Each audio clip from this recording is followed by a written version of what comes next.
Welcome to the Great New Zealand Real Estate Project. Today I had a chat with Sam McIntyre, who was one of the leaders in growing tall poppy real estate, and he now owns and runs only a real estate agency that gives agents their own brand. So we had a chat about everything from branding with real estate agents, both at a corporate level to a personal level, and the impact that's having on the industry. And we also talked about things like, do you really need a real estate office, and what is the purpose of it?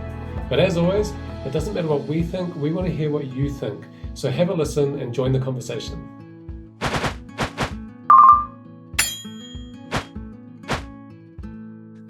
So we're talking about branding and real estate agents. So you're obviously an expert in that area. Tell me about it.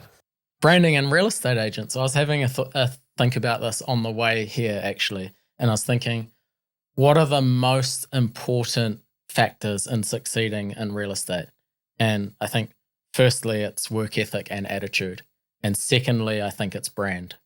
And I also think that the brand encompasses so much more than what people think it encompasses. I think people think of brand as a logo, but it reaches much more than a logo. It's how people talk about you, how people feel when they've met you. Every touch point in the transaction, I think, is a brand opportunity, whether it's a collateral item that someone's received or what they've seen. It's so much more than just a logo. And I think too many people just think of brand as a logo or a company. Yeah, I think that's a good point. Often there's this idea, slap a logo on something and you go, look, there's my brand. One of the things that I've always thought about with agents is I compare it to the idea of, say, a celebrity, right? Because you see them in so many different settings that people have this relatability and they feel like they know the person and they're like, oh, I know that person. And then they start, becoming their fan because they have a sense of familiarity. And so with agents, often they just have one photo, but they've got their logo. Yeah. And, so what would it look like if you have multiple photos from different angles and showing different sides of your personality? Yeah, it's also even down to a look as a brand, a personal brand. Like I'm coming here not looking like a traditional real estate agent. I look homeless. I don't look like I belong in real estate, But that is my personal brand. And I remember going to speak at a Tom Panos event in Auckland, the Kickstart event that he had. It was the only event in New Zealand that year COVID disrupted. And I saw these speakers coming on and they were all corporate guys in suits and ties. And there was me at the end of the day in ripped jeans, no socks, a short sleeve shirt, and just walked in. And that was my personal brand, I guess. People started identifying me as that guy or that look. And I feel that people were more likely to remember me than another guy in a suit. Yeah, absolutely. And I think there's this idea, I know when I got into real estate, I was like, I've got to wear the suit, I've got to wear the tie, because that's what everybody does. In fact, I think I remember when you first got into real estate, you also wore a suit and tie, right? I had a pocket square. I had a different pocket square for every occasion, and it was when people weren't wearing them. And I used to match it to all sorts of things, and it became part of my personal brand that people would talk about. Yeah. And they'd see me at that open home one weekend and then somewhere else the next weekend, and they'd be like, oh, you got a different thing. And it's matching my shirt. No, that's how it goes. But it's that idea, right, that you think you have to start with the suit. And then you've kind of moved away from it because you go, the suit gives me a sense of, professionalism or authority in the topic that I'm talking about. But as you become more of an expert, you suddenly realize actually it's not the suit. That's 100% the direction that I've gone in, right? So maybe it was insecurity or worrying about what other people might think of me, or when I came in like you, I was young, 26. Maybe I needed to feel like I could show these people that I was professional and I had a sharp wardrobe, like suits for every day of the week, suits for every day of the month. And I loved it. And that was part of who I was and what I did. But as I grew and as my expertise grew and my confidence in myself and my own ability, I started to shed those things and looked at who am I? Who's the authentic Sam? And that's more what I care about now is being true to me and who I am. And that can be my brand. And you know what? Like if people don't like it, if I turn up to a meeting and I've got a t-shirt on and someone feels I should be in a suit, I don't really want to be working with that person anyway. So it's like oh well, filters out people who can relate to me. And I think it forces me, as saying off air to somebody else in another meeting, turning up to a meeting looking homeless almost challenges me, you know, like how can I deliver and show this person that I know what I'm talking about when I don't look a certain way? Yeah. You know what I mean? Yeah, exactly. It's such a, I don't know, like people look at the real estate industry and they go suit and tie, suit and tie, suit and tie. And I think there's also this idea that, you know, as an agent, I know for me, I felt like if I didn't follow the norms, then I would miss out on business. And so, like you said, it's that idea of insecurity, at least for me, that the suit somehow gives me confidence. And for some people, you know, it does give you that confidence, and it's not necessarily a bad thing at the start. Or maybe you just like wearing a suit and that's part of your brand, right?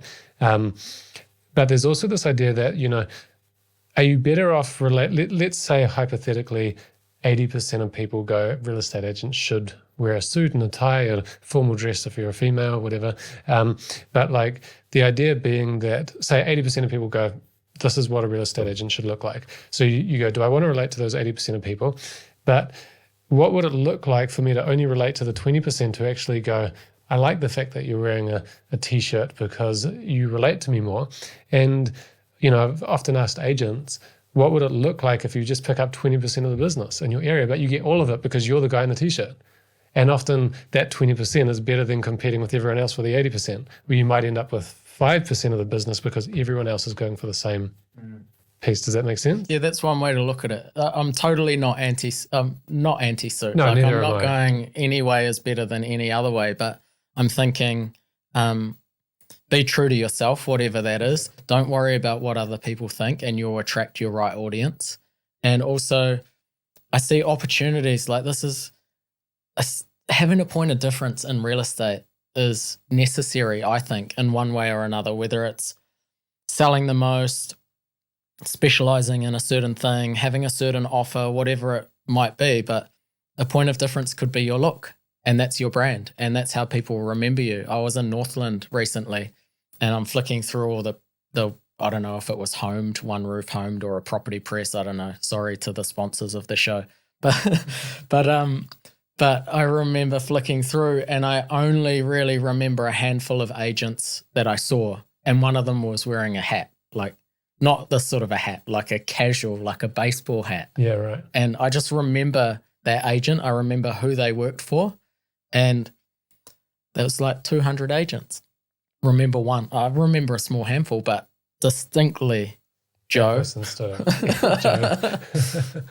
Yeah, I mean, it makes sense. And then, but like you said, brand is not, like it's not just your logo. It's even not just the way that you look and the way that you dress. It can also be the way that you write about yourself or the way you come across in videos and things like that. So, you know, tell me more about the different elements of branding for real estate agents. Well, the classic one is a logo, and a lot of agents now are trying to have a brand within a brand, somewhat. Mostly restricted. You know, you got a corporate, and the corporate's about promoting themselves rather than the individual agent. My opinion is the agent is the brand. If they've got to a certain size, they don't need that brand. They can just go and be the brand themselves. They are the brand. It's the experience with them, the results, the repeat business referrals. So that's like one thing.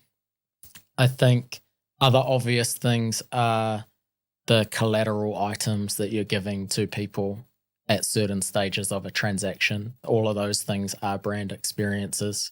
The look and the feel of those things, what they represent. And I think a lot of agents are stuck with traditional things that they have to give from a company. And you see a lot of agents trying to do their own things behind the scenes without their company knowing. And honestly, a lot of it's done poorly, but sometimes people come up with some good things and it looks good.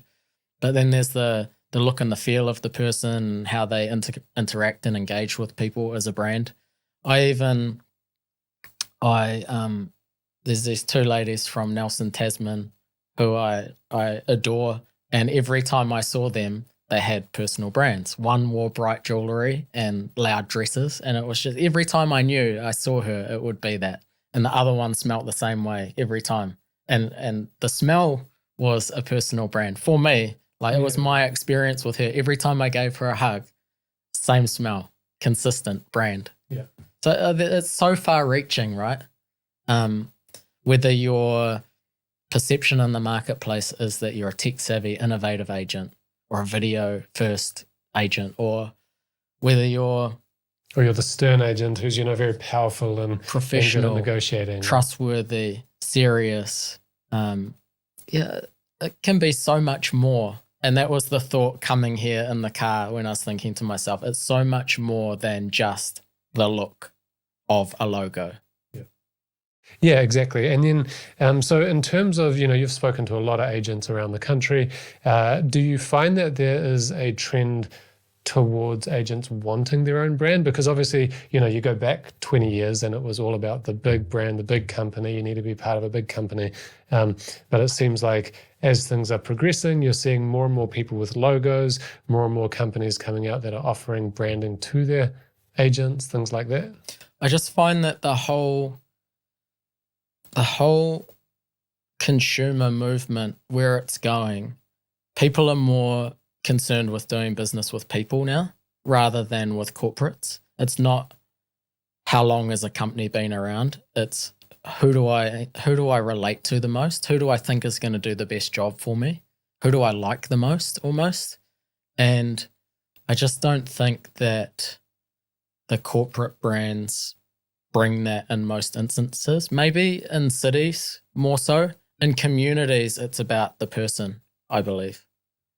Yeah, no, I mean, that makes total sense. So if you were to say, like, where is the future of real estate going in terms of that? Do you think it's heading in that direction? Or do you think there's always going to be the place for the I've got a conflict of interest, haven't I? I've got a conflict of interest. No, but to be honest, I think there's room for everybody. Yeah. And when you're coming into the industry and you need to lean on a brand that's providing some sort of value to you or to your offering. As you get more experienced or more successful or sell more and grow your own profile, you need it less. So there'll always be room for the big corporates. They'll be around, right? It has been forever and it probably will be forever. But it's at different cycles of an agent's career, I guess, where the importance wanes a little. So think about if you're the number one agent in an area, or if you're a top performer, or if you've been around for a long time and you're known. I believe that it doesn't matter where you work. People want to do business with you. You've been around. It's your results. It's your reputation. It's the repeat business. It's the referrals. It's the marketing in the marketplace. It's the number of listings that people are saying. People want to do business with you because you're the guy or the girl, and the brand almost at that point is irrelevant. They could go from blue to red to yellow and it wouldn't matter who they worked with. They could go from the biggest brand in the area to their own brand and it's like nothing's going to change. And I've seen personally that's what's happened to the people that we've launched. They already are their own brand. So it doesn't matter when they go to their own brand instead of a corporate brand. People follow them. It's not an issue. They don't lose listings because of it, because the relationships with people, not with the brand, the corporate. Yeah, exactly. They've created their own persona within their community. People know who they are. But I also do like what you said, that there is room for everyone, because I think there's this idea in the industry, or a lot of the time I've heard people go, we're going to revolutionize and change everything and disrupt. And there's been a million companies that go, we're going to disrupt everything. But I think there is that... I don't know, you could say stability or something that the corporates have had. And then there's as an agent's career develops, there's those opportunities for them to go and actually set something up where they go, actually, I want a bit more flexibility. I want to be able to do things and in a way that represents who I am more authentically, because, this was great at this stage in my career. I'm now ready for something. I agree. And it's totally down to that person and what's right for them and what's their driver. Do they want their own business? Do they want more money? Do they want more freedom? Do they want security in a large firm? Do they want corporate? Do they want boutique? There's so many variables, and it's like, what's a strong driver for me? And I'll go in that direction. Yeah, exactly. So if you were talking to an agent and they were kind of making they were considering, should I go down the track of having my own brand, or shouldn't I? What are some of the things that you think they should think about when making that sort of decision? It's a good point. So I think, and you can break it up into two separate things here. Should they have their own brand within a corporate brand, or should they have their own brand in their own business? And there's two different answers to those questions, right? So I see absolutely in a corporate, regardless of your size, your experience, your success so far, I would be creating my own personal brand of some sort, because I want people to know me as well as that brand rather than just that brand. Because honestly, the real estate space taken up by the corporate versus you as the agent in most instances is out of whack. It's not balanced. The corporate's getting all the exposure, the agent's not getting too much. Poor agents having to grind in other ways to try and generate leads. So the earlier I possibly could, I would be creating that personal brand. So, and then it doesn't matter if you go from one company to the other company, you've got a consistent personal brand that you can take with you. And I just want that recognition in the marketplace. In terms of something more like my offer, which takes top performing agents and creates brands for them and helps run an agency for them so they continue being a successful salesperson, but they've got more freedom and their own brand and they're building their own thing, their own way. You have to be at a certain level to have that. So in my business, as an example, a minimum benchmark 500K GCI to get in the gate. And I could throw all sorts of people in and I get inquiries from all sorts of people, right? And it's not fair on them or on us to throw them in and they're in the deep end because they haven't reached a point where they've become their own brand. And that makes it really hard. It's going to be a long, slow grind for a couple of years to build that momentum. If the person's humming already and we know that they're already their own brand, easy, plug in, go. No brainer. If you want more money or more freedom or to build your own brand or have a brand that represents you better or engages with your clientele better, no brainer. Yeah, because I think for me, one of the big things is around the sense of conviction I feel when I'm talking to someone.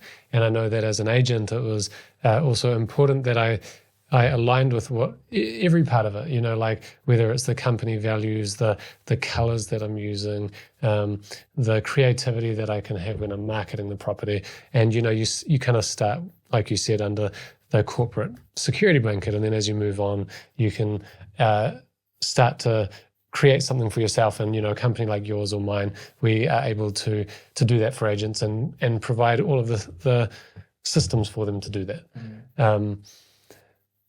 But it's what am I saying with this? I think, like you said, there's a transition point that people reach, and the number of sales they're making is a big part of that. Do you think there's anything else they need to consider?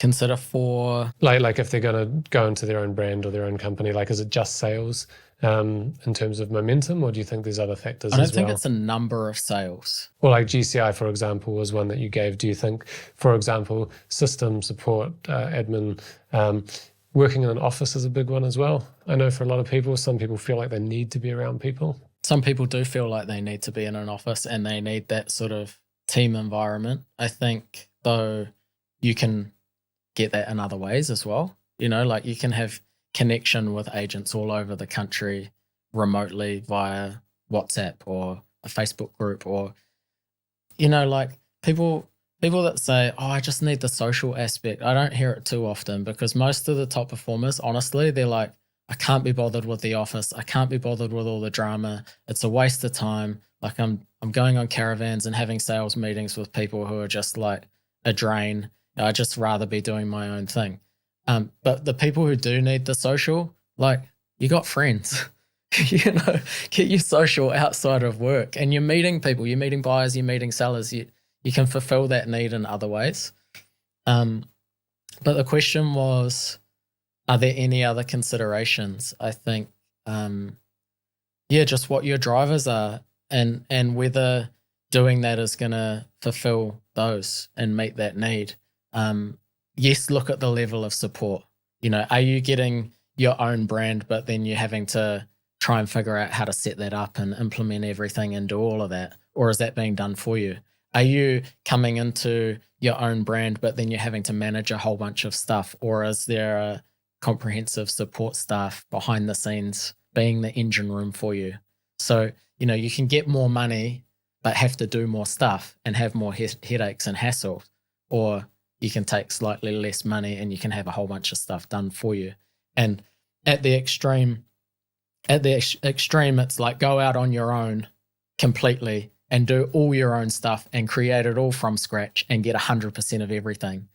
Or go to an agency and they have the franchise fee off the top and then they take half of the leftover and they charge you for most things and you're getting bugger all.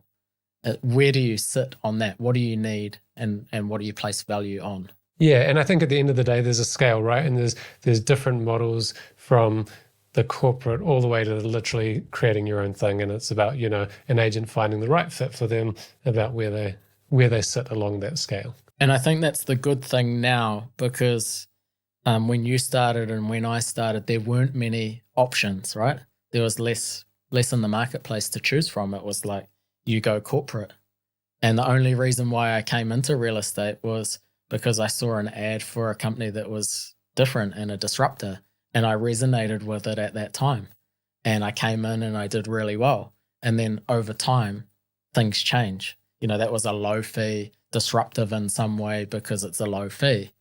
But now you can be disruptive in other ways. I'm that guy who likes to innovate and disrupt, but I'm still doing it not with the fee. I'm doing it with a different model that caters for the best rather than the average.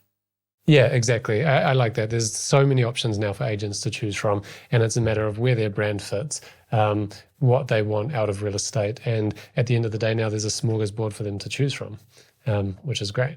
I never quite understand, and I see it every day on LinkedIn. I've got so many agents I'm connected to on LinkedIn, and I just see every day like 4 or 5 agents swapping from one to the other, right? And from the outside looking in, it's like, oh, you went from Harcourts to Bailey's, or you went from Barfoot and Thompson to Ray White. And from the outside looking in, I'm like, it's the same.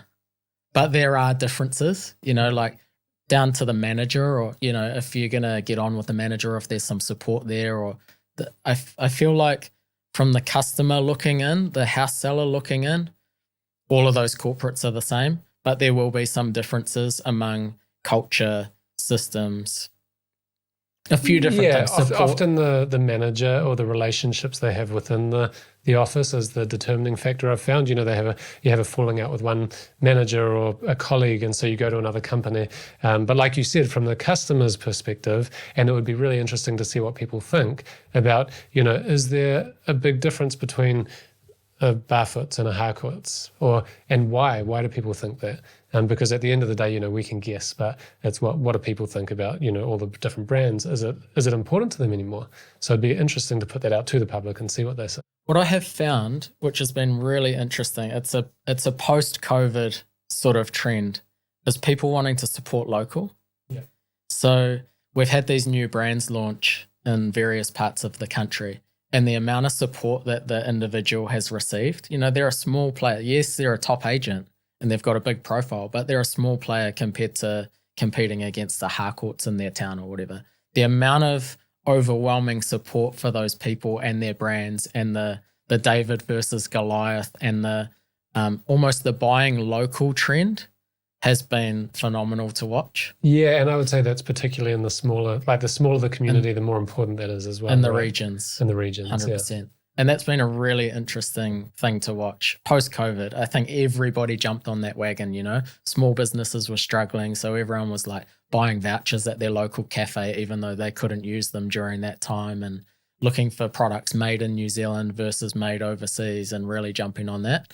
So I think now more than ever, somebody going out and doing something on their own, there's a huge amount of public support from communities to do it. Yeah, absolutely. And the other trend I noticed post-COVID was I used to get the question all the time, where are your offices? Where are your offices? Where are your offices? And that question is gone because everyone is now used to working from home. They realize that an office is not required to sell a property, because how often do people walk into the window of a real estate office and go, that's the house I'm going to buy? They're all online now, so you don't need that presence in the street front with the huge overheads like you used to. Yeah, it was always coming, I think, but COVID fast forwarded it 5 to 10 years maybe. And it's totally right. The office doesn't sell the property. Like, how many people actually buy a property because of the office? Like, little to none. But does it make sense commercially to have an office is the question. Mm-hmm. So if you're in an area where you can get a retail office space and it's cheap and it's basically a billboard, it's a marketing tool. Exactly.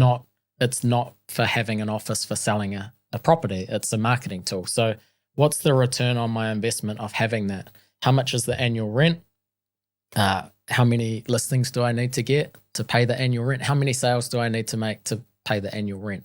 And in a small town, you might get, like we've got one in a tiny town in Tasman, a $60 or $80 a week rent to be in the main street. Well, you're going to do that every day of the week, and then you've got a place to go. Whether it's manned or not, it doesn't matter. But if you're on High Street in some town and the rents are through the roof, are you going to get the profile, the presence, the lead generation from that or not? Should I invest that into digital or social, or should I invest that into billboards, or should I invest that into any? Yeah, and there's other creative ways of getting that street presence as well. Like we have one agent who in the middle of the town got a billboard right in the center with all his listings. He updates it every day or every week, and it cost him a box of beer because it's a relationship with someone else in the community, and he gives them a box of beer once a month, and they go, yep, happy to have your listings there, or something like that. And do you know what, like, most of the people in that town will probably know that billboard for a cost of a box of beer. Exactly. And if you ask them where the Ray White office is, if it's out the way or something, they won't have a clue where it is. Yeah, exactly. So I think that's totally right. The office now is not to sell a property. It's actually marketing for an agent. And I think that conversation needs to be had. Like, bring it out. Yeah. Honestly, bring it out. The office is a commercial or a marketing tool, right? It's a commercial decision or a marketing tool based on what it can get you. And it might be, as a business owner, getting you agents. I might have this office to get me more agents. It's like, okay, I've got the nicest office. It's got the best environment. It's got all these funky things in it. And that's going to attract other agents to come and work for me. Or it might be, it's that plus to get sellers because of where it is and where it's seen, right? Let's be honest about it. The real estate office is not for selling houses. Hasn't been for a long time. No, exactly. And yet so many people still think it's a huge determining factor when they're appraising a property, right? Agents or sellers? Sellers. Like, a lot of sellers still have in their mind, oh, where's your office? Where's your office? A lot less than they used to. But what I mean, though, is like for any sellers listening who do have that question, oh, there's an agent in my community who doesn't have an office, realizing actually it doesn't matter at all. Doesn't matter. Yeah. Do I like this person? Are they capable? Are they going to get me the result that I want or the best result?